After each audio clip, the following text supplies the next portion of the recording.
Boa noite, meus queridos irmãos, que a graça e a paz do nosso Deus e do seu Filho Jesus Cristo seja com cada um de vocês. Nós desejamos que essa saudação ela alcance a todos os irmãos do nosso ministério Batista Bíblico em Cidade Náutica, né? Nossa igreja mãe ali na Náutica, as demais igrejas, congregações. Queremos reafirmar aqui a saudade que tenho de todos, né? Que é uma realidade, e creio que esse mesmo sentimento é compartilhado pelos irmãos, porque o nosso contato tem sido apenas virtual, e essa tem sido uma realidade nesses nossos dias por conta dessa pandemia. Mas graças a Deus, pelo Espírito Santo de Deus que nos uniu em Cristo Jesus, na obra da cruz do Calvário, nós podemos ter comunhão, ainda que estejamos distantes, não é verdade? Então, louvado seja o nome do Senhor por essa comunhão que é doce, né? E abençoada. Hoje mesmo estava reunido virtualmente com alguns pastores da nossa denominação num simpósio que foi realizado então, para que pudéssemos ali então trocar ideias, né, conversar sobre doutrina, sobre os caminhos da igreja, enfim, e também ter aquele momento de comunhão que, embora virtual, é muito importante. Então foi uma reunião muito abençoada, mas também pelo testemunho de alguns pastores, porque cada igreja, dentro dessa realidade que nós estamos vivendo, né, vai experimentando as diversas histórias, né, os acontecimentos. E muito entristeceu o coração dos pastores quando um deles então deu testemunho, né, pedindo oração pela sua igreja, por conta que um irmão muito querido ali na congregação em São Paulo, ele veio a contrair a Covid e ficou por 2 semanas internado e veio a falecer. Não bastasse essa tragédia já no seio familiar, a esposa, quando tomou conhecimento da notícia, não aguentou aquela notícia e veio a falecer também. Então, a igreja, né, completamente de luto numa situação dessa, né, assim como nós vivemos também há poucos dias atrás, né? Então, irmãos, ali estivemos orando pelo pastor, pelaquela igreja irmã, juntos, mas é necessário, irmãos, que nós estejamos, como a gente vem frisando já, a cada encontro que temos, a cada mensagem proferida, estudo bíblico, precisamos orar. E precisamos orar muito, irmãos. Precisamos continuar firmes nesse clamor. Muitas pessoas têm perdido a vida, muitas famílias enlutadas, e enfim, somente a graça de Deus. Então, peço aos irmãos que estejam orando, né? E aproveite também, orem pela nossa denominação, pelo nosso povo, né?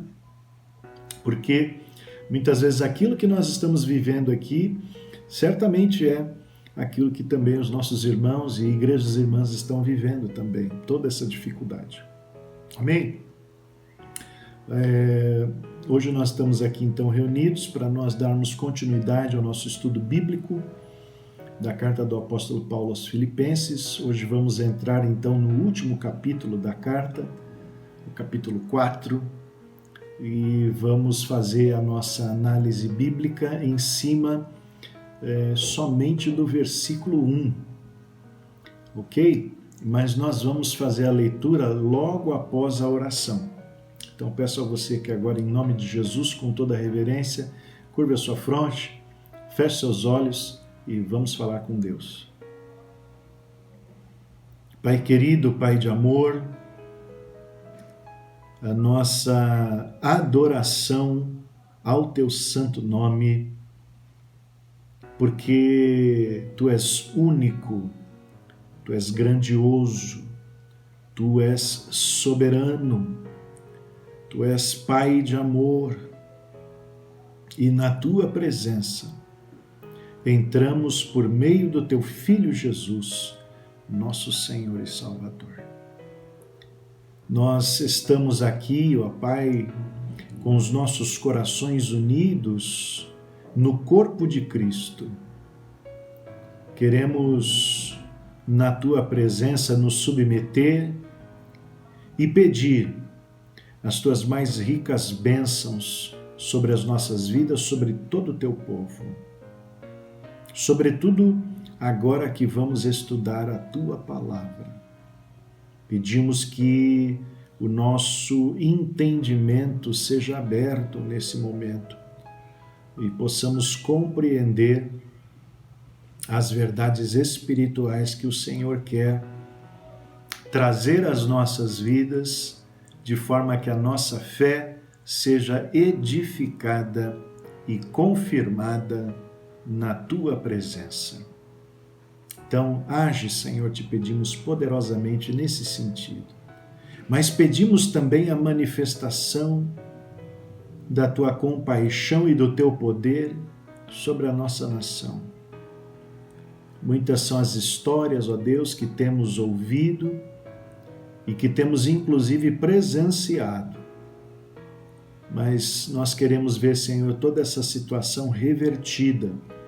E é por isso que temos constantemente batido a Tua porta, Senhor, pedindo misericórdia, para que tudo isso, Senhor, logo venha a ser uma página virada. Faz isso, Senhor, pelo Teu amor, pelo Teu poder.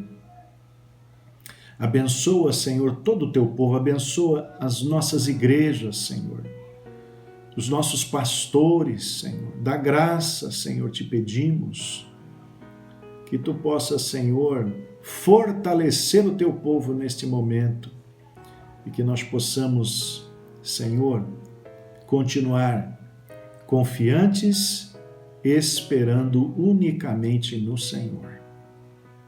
Agora, Pai, nós Te agradecemos pelo estudo da Tua palavra, porque o Senhor é bom e o Senhor com ela nos tem alimentado e dado direção. No nome de Jesus, amém e amém. Graças a Deus. Louvado seja o nome do Senhor. Vamos então ao nosso estudo bíblico. Como eu falei, leitura do verso 1 do capítulo 4 de Filipenses. Você já encontra aí na sua tela, então, o texto sagrado. Então, peço que você acompanhe aí comigo a leitura, onde está escrito: Portanto, meus amados e muito queridos irmãos, minha alegria e coroa, estai assim firmes no Senhor, amados. Amém? Então, você deve estar vendo aí a tela, né, com o título dessa mensagem, que é Estai firmes no Senhor. Tá? E nós vamos ver então como podemos estar firmes no Senhor. Na realidade, irmãos, quando o apóstolo Paulo começa a falar aqui nesse capítulo 4, nessa reta final da sua carta aos Filipenses, ele afirma que aqueles irmãos, eles devem permanecer firmes no Senhor. E como é que eles deveriam estar firmes no Senhor?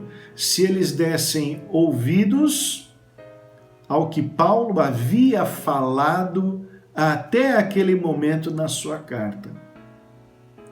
Se eles dessem ouvidos e praticassem aquilo que Paulo havia falado nos 3 primeiros capítulos, então eles estariam dessa forma firmes no Senhor. Veja lá o que ele diz, né? Ele diz da seguinte forma: estai assim firmes. Em outra versão é dito da seguinte forma: permanecei deste modo firmes. Amém? Tá? Então, na realidade, Paulo está apontando aqui para um resumo de tudo aquilo que ele falou anteriormente. Se desejamos estar firmes no Senhor, tudo aquilo lá precisa ser posto em prática na nossa vida. Tá? Um outro detalhe que nos faz compreender que o apóstolo Paulo aqui está se referindo a um resumo de tudo que ele falou, é justamente por ter usado aqui, logo no início da frase, a conjunção portanto. Tá? Essa aí, irmãos, é uma conjunção na nossa língua portuguesa, né, que vai apresentar uma conclusão de algo que vem sendo falado, de algo que é um pensamento. Tá? Então, Paulo está concluindo alguma coisa. Então, irmãos, hoje na realidade, o que o pastor Eli vai fazer? Ele não vai falar nada novo. Tá?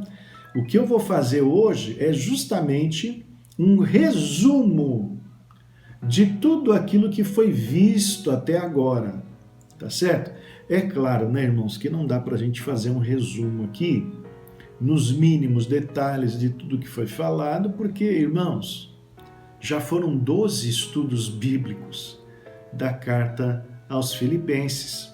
Tá? Não sei se você se deu conta, mas já foram 12 estudos bíblicos da carta aos Filipenses. Então, na realidade, o que o pastor vai fazer aqui é um resumo por capítulo, tá certo?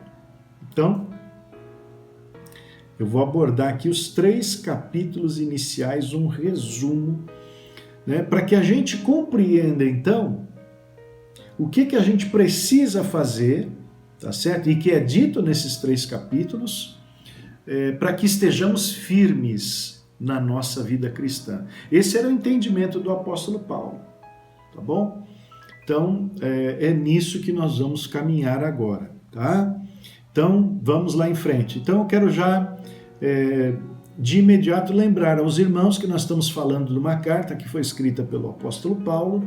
O coautor dessa carta é Timóteo, né? Ele provavelmente está ali ao lado de Paulo escrevendo enquanto Paulo dita a carta. É uma carta que é dirigida para a igreja de Filipos, uma igreja que foi fundada pelo apóstolo Paulo ali na sua 2ª viagem missionária. Se você quiser ver essa história, depois você pode ver, Atos capítulo 16.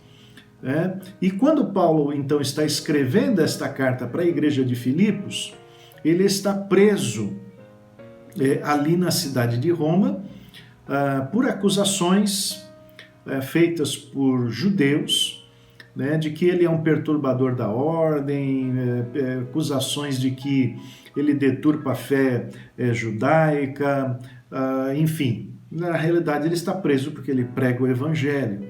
E isso desperta, então, a oposição dos judeus por onde ele passa, né? Por onde ele passava, então, despertava a oposição dos judeus. Então, ele está preso em Roma. Portanto, essa carta deve ter sido escrita ali aproximadamente no ano 62 depois de Cristo. Amém?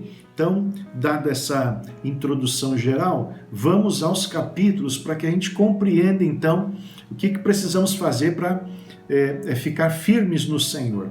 O primeiro capítulo, irmãos, da carta do apóstolo Paulo aos Filipenses vai falar do crente, tá? Ou seja, de mim, de você, de cada um de nós que compõe o corpo de Cristo. E quando falar, então, do crente, ele vai apontar para 3 situações. Primeiro é a identidade do crente, tá? Depois a posição do crente e, por fim, as atitudes que o crente deve ter. Então, quem é o crente? Qual é a identidade do crente? O crente é aquele que foi alcançado pela graça. Tá? A graça do Senhor é aquele favor que nós não merecemos receber de Deus, porque não há em nós mérito algum, pelo contrário, somos pecadores sem condição nenhuma de nos redimir diante de Deus, estamos perdidos e mortos nos nossos pecados, mas Deus age em nosso favor para a salvação. Então nós somos aqueles que foram alcançados pela graça de Deus. E agora nós estamos então em paz com Deus. Ou seja, nós temos comunhão com Deus por meio de Cristo Jesus, o nosso Salvador. Amém? É por isso então que Paulo, na saudação, ele usa graça e paz. Amém? Tá bom? Então, essa é a identidade do crente. Mas e a posição do crente, qual é? Bom, muito bem, a posição do crente, que a gente havia falado lá no início, né, do estudo, então, e a gente está relembrando aqui agora, é de que nós somos, então, santos.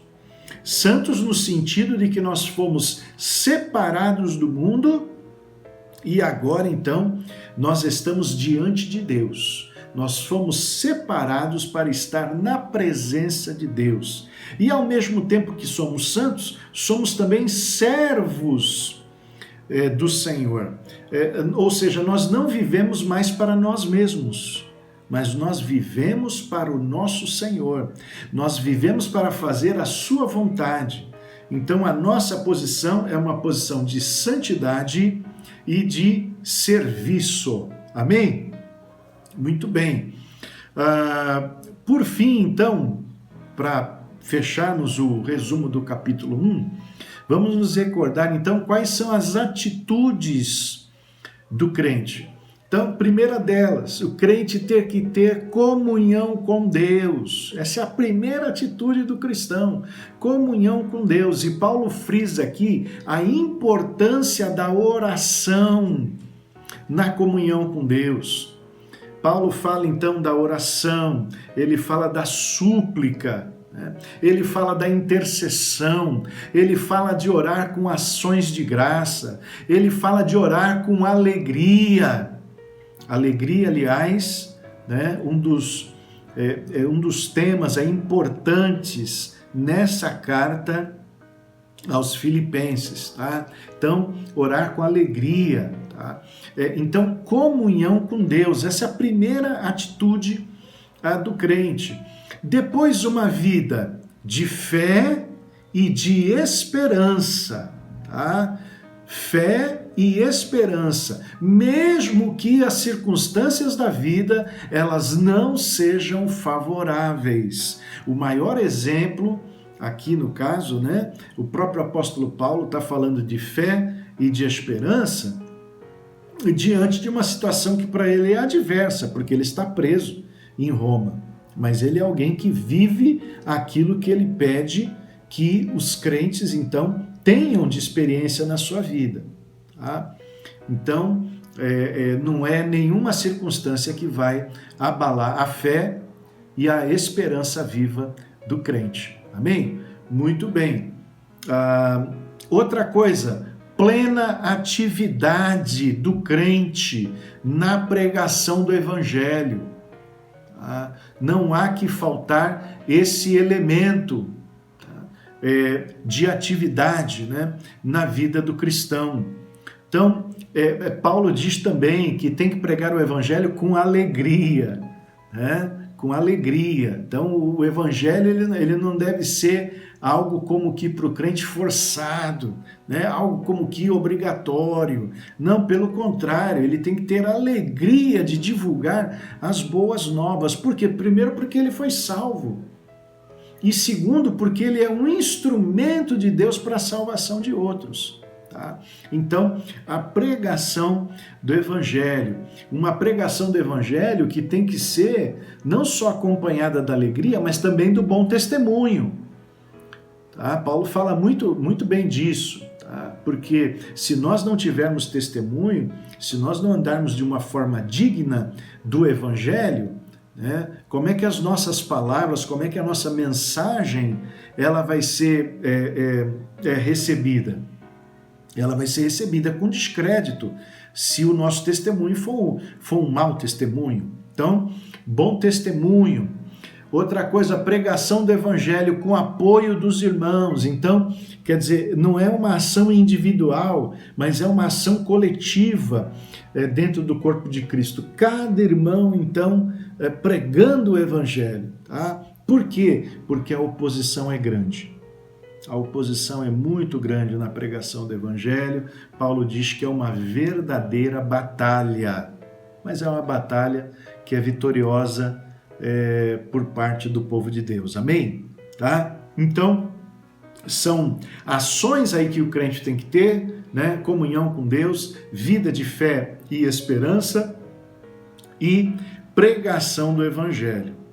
Esse é o capítulo 1 de Filipenses. Se a gente entender esses pontos e praticar esses pontos, nós vamos ter uma vida, nós vamos permanecer firmes no Senhor. Amém?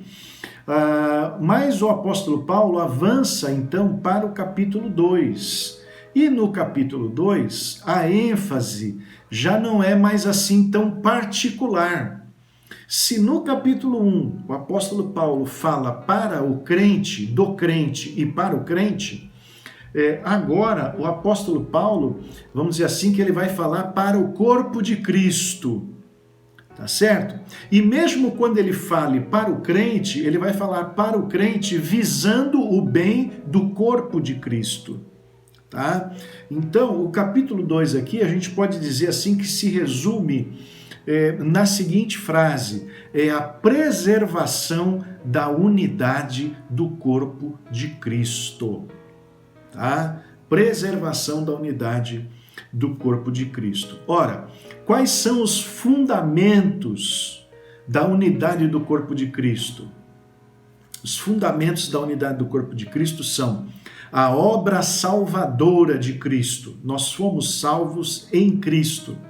E isso então traz para nós conforto e consolo em amor. Amém? É isso que Paulo fala. Depois ele diz que o outro fundamento é a comunhão no Espírito Santo. O que quer dizer o seguinte, irmãos, que nós bebemos, cada um de nós, cada componente do corpo de Cristo, ele bebe na mesma fonte. Amém? Essa fonte é o Espírito Santo de Deus. Eu até na época, quando falamos sobre isso, usei aquela ilustração, talvez se você se recorde, né? É como se nós fôssemos moradores de uma pequena aldeia. E nessa aldeia, então, houvesse apenas uma fonte de água, tá certo? Um poço, enfim, né? E aí, todos os moradores daquela cidade vão até aquele poço para dele beber. Amém? Então, essa é a realidade da igreja. A comunhão que ela possui no Espírito Santo de Deus. Amém? Agora, esse Espírito Santo de Deus, ele age nas nossas vidas também, no sentido de que nós possamos expressar uns pelos outros o afeto e a compaixão. Amém? Então veja que é algo do amor de Deus que é compartilhado nas nossas vidas pelo Espírito Santo, que faz com que nós possamos dividir desse amor uns com os outros. Tá? Mas é um amor que, além de se importar, também entra com atitude, entra com ação em favor do outro, porque compaixão não é sentimento somente, compaixão é ação. Amém? Então, é aquele que vai entrar com alguma providência para auxiliar o outro na sua necessidade. Então, os fundamentos são a obra salvadora de Cristo e a comunhão no Espírito Santo. Tá? Mas quais são os meios? Falamos dos fundamentos. Paulo agora vai falar dos meios para que essa unidade seja preservada, ou seja, o que eu e você precisamos fazer em prol da igreja. E a primeira coisa que Paulo fala é que nós evitemos toda disputa interna. Não estamos em oposição uns aos outros. Não estamos, né, como lutadores que estão dentro de uma arena, de um ringue, né, e que precisam se opor um ao outro. Não, pelo contrário, nós estamos juntos cooperando. Amém? Então, Paulo fala que não é possível que haja nenhuma disputa interna, ainda mais por vaidade pessoal, por interesses próprios, por interesses egoístas. Paulo diz que isso tem que ser deixado de lado completamente, porque se isso ocorrer na igreja, a unidade ela pode ser abalada. Certo? Mas em contrapartida, o que nós precisamos fazer é preservar a unidade, amém? Então, Paulo também fala, talvez no mais belo hino que nós temos aí dentro das Escrituras Sagradas, né? Que nós devemos olhar para Cristo, né? O nosso maior exemplo. Esse sim, um exemplo de altruísmo, né? Que age com humildade, que age com renúncia pessoal de si mesmo, deixando os céus e vindo até nós. Amém? E vindo até nós, então, para se entregar por nós, até a morte. Então, é esse tipo de exemplo que nós devemos visar e agir dentro desse exemplo, para que a unidade do corpo de Cristo ela seja preservada. Amém? E aquele hino, então, ele vai encerrar, né, com aquele, né, que todo joelho se dobrará, toda língua confessará que Jesus Cristo é o Senhor. Eu até lembro, né, acho que lá pela década de 70, né, aquele cântico antigo, todo joelho se dobrará, toda língua confessará que Jesus Cristo é o Senhor. Oh, bons tempos, os tempos da juventude. E louvando ao Senhor, o que é melhor, né? Época boa. Mas é assim, irmãos, de fato, esse Senhor que se entregou, né, que serviu, agora ele é exaltado. Amém? Outro ponto importante também, outro meio, né, para que a unidade seja preservada, é o desenvolvimento da vida cristã, que deve ser buscado por cada membro, por todos os membros. E quem opera esse desenvolvimento é o Pai. Tá? Então eu quero que você note aqui, o que é muito interessante, que na preservação da unidade do corpo de Cristo, da igreja, você vai encontrar a ação da Trindade. Amém? A ação da Trindade. Então você tem a obra salvadora de Cristo, a comunhão no Espírito Santo e a operação do Pai em favor do desenvolvimento da vida cristã. Tá? Às vezes, eu li em alguns comentários bíblicos, né, quando me preparava para ministrar esse estudo, não, que Filipenses é uma carta mais relacional, que você não vai encontrar assim, tanta doutrina, enfim.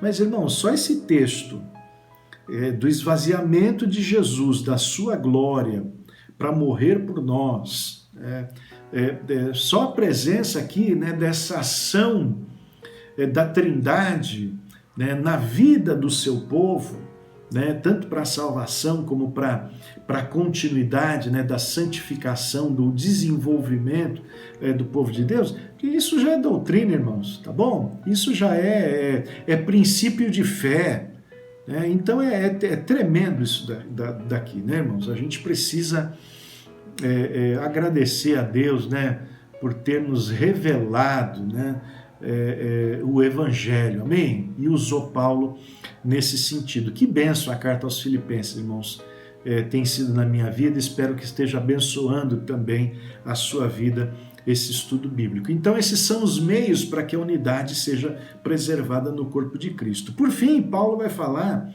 de que o propósito dessa unidade do corpo de Cristo é que nós possamos resplandecer a luz de Deus num mundo que está em trevas. Tá? Então veja que Deus salva você, Deus salva a mim, Deus nos integra num corpo, tá? Para agir em nós, mas agir também através de nós. Amém? E o objetivo é que outros sejam salvos e esse corpo então ele vá crescendo. Amém? Tá? Então, esse é o conteúdo do capítulo 2, né? Onde também vai aparecer o exemplo de Paulo, de Timóteo e de Epafrodito. Tá? O surgimento desses três nomes aqui e desses três exemplos que nós vemos na carta é para mostrar, irmãos, que é viável, tá? Todo esse investimento que Paulo está pedindo a nós que nós façamos de benefício para a igreja, procurando manter a unidade do corpo de Cristo. É possível, por quê? Porque Paulo trabalhava nesse sentido. Timóteo também e Epafrodito também. Né? Eles eram aqueles que buscavam tanto a preservação da igreja, da unidade da igreja, quanto também o desenvolvimento da igreja. Então, se era possível para eles, também é viável para nós. Amém? Muito bem. E no capítulo 3, então, para encerrarmos o nosso resumo, o capítulo 3 fala de um alerta para a igreja, também muito importante, irmãos, tá? Que é o alerta contra os falsos mestres, tá? Que ainda é um alerta que é para os nossos dias, é bem contemporâneo esse alerta, irmãos. Porque o que a gente está vendo por aí, tá certo? De falsos ensinos, que por consequência são trazidos por falsos mestres. Tá? O que a gente vê é algo assim, assustador. Tá? Então, nós precisamos ter muito em conta essa palavra ainda nos nossos dias, tá? Naquele momento ali, o grande problema é que eles queriam anular a obra de Cristo. Queriam anular a obra de Cristo. Paulo, inclusive, vai chamá-los no capítulo 3, né, com nomes fortes. Tá? Vai chamar eles de cães, vai chamá-los de maus obreiros. E também, mais para frente um pouco, inimigos da cruz de Cristo. Tá? Então, veja que sempre que uma igreja tenha o nome ela de evangélica ou não, tá? ou qual outro nome for, né? Mas que se diga cristã, tá certo? E que a obra da cruz do Calvário é deixada de lado, que você não ouve falar disso, tá? Que os sermões, que as palavras, que as mensagens são sempre voltadas para outras coisas que não a salvação em Cristo Jesus, meu querido, opa, sinal de alerta, sinal de atenção, cuidado. Tá? Para nós, irmãos, que somos igreja, a obra da cruz é fundamento da fé, é base. Tá? E aí Paulo vai falar no capítulo 3 que nós estamos em Cristo, amém? Nós estamos em Cristo. Trata-se de um relacionamento pessoal com Jesus. Tá? Paulo vai dizer que Jesus é o nosso alvo. Ou seja, nós vamos correndo na direção dele sem olhar para trás. Tá? Deixando tudo para trás que precisa ficar para trás, ele é o nosso alvo. É na direção dele que nós vamos. Amém? Tá? E Paulo vai falar também que nós devemos aguardar a sua vinda. Então, o crente ele tem uma expectativa da volta do seu Senhor. Então, percebe como a igreja, ela gira em torno da pessoa e da obra de Cristo? Como nós estamos conectados com Jesus, mas os falsos mestres, eles... tá certo? Mas nós devemos, então, estar muito sintonizados, então, na palavra do apóstolo Paulo. Então, é um alerta para a igreja, tá? O capítulo 3, o que é muito importante. Então, irmãos, finalizando o nosso estudo bíblico de hoje, que como o verso 1 do capítulo 4 determina, né, pede, né, que nós olhemos para tudo isso de forma que estejamos firmes no Senhor. Então, capítulo 1, uma palavra particular para o crente, certo? Da sua identidade, não é isso? Das suas atitudes e da sua posição. Uma palavra para a igreja no capítulo 2, de forma que a unidade seja preservada com todas as forças, com todo o investimento da nossa parte. Tá? E uma rejeição de qualquer palavra falsa, né, que anule a obra de Cristo, porque o nosso alvo é Cristo, amém? Porque nós estamos sintonizados em Cristo e porque nós aguardamos a vinda do nosso Senhor. Maranata, ora vem, Senhor Jesus. Se guardarmos esses princípios, permaneceremos firmes no Senhor. Amém? Guarde essa palavra no seu coração. Deus te abençoe ricamente, abençoe o seu lar, tá certo? E em breve nós nos vemos novamente aqui para um novo estudo da palavra de Deus. Deus te abençoe e uma boa noite.